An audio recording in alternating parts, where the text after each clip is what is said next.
హైదరాబాద్లో luxury hotel Taj బంజారాకు GHMC అధికారులు shock ఇచ్చారు. ఆ హోటల్ను సీజ్ చేశారు. గత 2 సంవత్సరాలుగా పన్ను చెల్లించకపోవడంతో అధికారులు ఈ నిర్ణయం తీసుకున్నట్లు సమాచారం.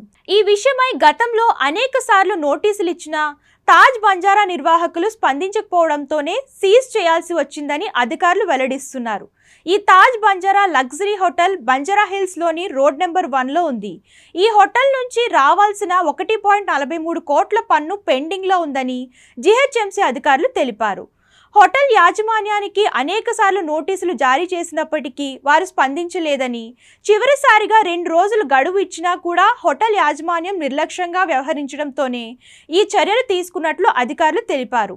బకాయిలు చెల్లించడానికి హోటల్ యాజమాన్యానికి అనేక అవకాశాలు ఇచ్చామని కూడా అధికారులు తెలిపారు. అయితే గత కొంతకాలంగా నగరంలోని వాణిజ్య సంస్థల నుండి పన్ను వసూళ్లపై జీహెచ్ఎంసీ గట్టి ఫోకస్ పెట్టిన విషయం తెలిసిందే. మరి దీనిపై తాజ్ బంజారా హోటల్ యాజమాన్యం ఎలా స్పందిస్తుందో చూడాలి.